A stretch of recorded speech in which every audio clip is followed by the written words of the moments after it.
Good deal. So I'm going to start off with a little bit of story. Is it okay if I tell you guys a quick story? Yeah. Please do. So this is the worst days of my Cutco career. So I started in 2013, and as a good rep does, you just get a ton of recommendations every single appointment. Some of the things that I'll teach you today will help you get you up there. You guys don't need to look at this sheet yet. Don't worry about it. Just stare at me. I'm very selfish. So my first summer, I racked up 300 recommendations. And I was pretty fired up because I had a lot of cool people I could show to. Amazing individuals. And I got into a pretty good network of what I thought. And then I put them all on an Excel spreadsheet because I was all fired up to make sure everything organized. And then I lost them. I deleted the spreadsheet. The dummy I was. And I was devastated. I didn't know what the hell I was gonna do. I was like, what? Those are all my leads. I guess I can't do this job anymore. And I remember I called Jason and I said, hey, I literally lost all my leads. I don't know what I'm gonna do. And he goes, call your customers back and just tell them what happened. They'll give you more leads. Go through brainstorming again and just work your ass off on recommendations. So that next summer I built it up to 500 recommendations, and I was really, really smart now. So I put them onto a Google Drive, right? So it's saved in the cloud. Little tech stuff for you guys. If you have it synced with your laptop and you pull it out of the Google Drive, it stays in the trash folder on Google for 30 days before it completely deletes forever. So I literally lost my 500 new leads a second time. And I was completely at a loss. I had no clue what I was gonna do. I called Jason again. I clearly pretty pissed off. And I was like, I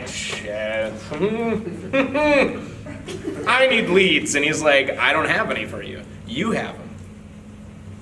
Do the same thing you did last time. So I called up my customers, let them know what happened. They're like, how did you lose them twice? Just work with me, Mrs. Jones. They're like, all right, well, here's a few more people you could show to. These are the nice people you could show to them. And I got them all back. Again, I've got about 400 recommendations now, and I've got it saved in multiple locations, just so you guys know. So I won't lose those again. But just so you know, if you feel like you're not getting a lot of recommendations or you're struggling to get some, you can still get some. So now let's talk about the importance of recommendations and how you're gonna get some more. So here's something you feel free if you'd like to write down. It's kind of important.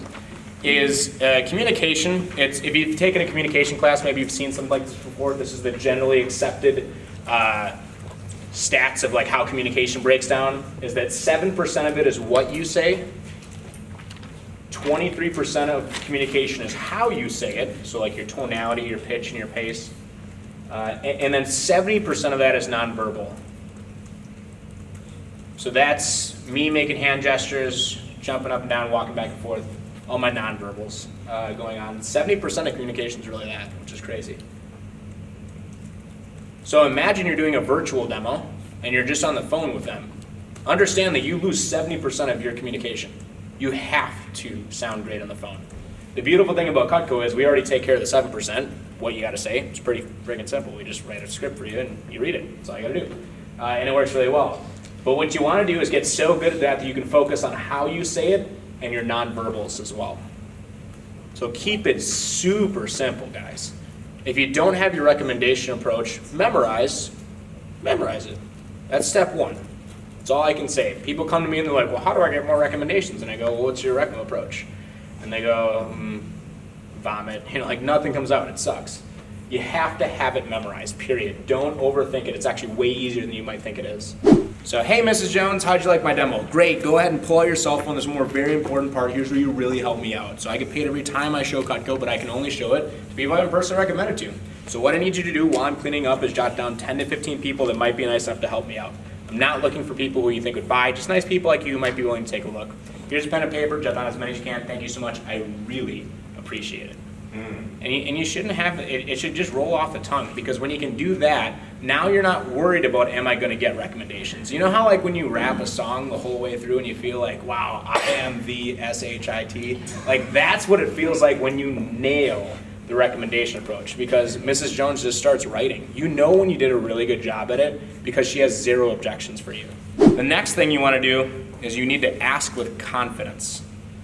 Always, always, always ask with confidence. You need to show your customer why it's important. Here's why. Here's how it's easy to actually get into the confidence area of it, is you already know what you need to say. Just practice how you say it in your nonverbals. You don't need to add any extra words. You don't need to change it at all. That's literally word for word what I do in my recommendation approach is the recommendation approach. Nothing changes. And just keep it simple. But confidence is going to be the most important part. You're either going to tell Mrs. Jones exactly why all those people that she knows would love Cutco, even if they don't buy, how they're going to help you out, how you do get paid for just showing it to them, and how much they're going to love that they helped introduce Cutco to them. Or she's going to sell you on how she doesn't know anyone, right? Which is like, what? or how I can get them to you later, right? Just like some silly, stupid objections that it's like, you know how you tell your friends like you're busy when you don't want to hang out? It's a smokescreen objection. It's the same thing Mrs. Jones is doing to you. Well, I don't know if I really feel comfortable. Well, do you get asked to hand out your friends' names every single day? Like what? It's like, okay, no, you just don't understand how it works, or maybe I didn't come off the right way. So let's talk about asking with confidence and your preparation. You should review this in your car ride. You should practice it on the way. A quick note, a huge little nugget is if you want to, you can record yourself reading it and then just play it over in your car ride as you're going there. So like as you're going to your demo, it'll sound kind of weird because you're listening to yourself talk, which sometimes be weird. But hey, Mrs. Jones, how'd you like my demo? And you're like, hey, Mrs. Jones, how'd you like my demo? And just practice it on your car ride there. It's crazy how well it works. You'll get a lot more recommendations because of that. Let's talk about extending your ask. So once you finally ask for recommendations, that is not the end of it, okay? It's not the end of it. You need to make sure that you're saying more after that. If you ever get a couple of objections, here are some things that you can do in order to help with that. And then Nick, if you want to throw out that next handout, we'll use that on the talking point number 2 here for thought joggers. So the first one is never stop asking.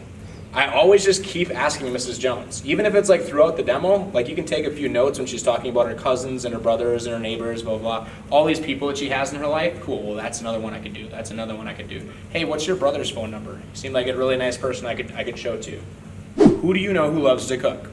And let me just back it up a hot second too. You guys ever, so if I'm gonna ask Kyle, do you know anyone?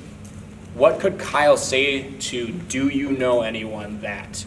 He could say yes, or he could say yes, or he could say no. He could say yes, or he could say no. Thank you. Well, so no. I'm playing with me a little bit. So he could say no.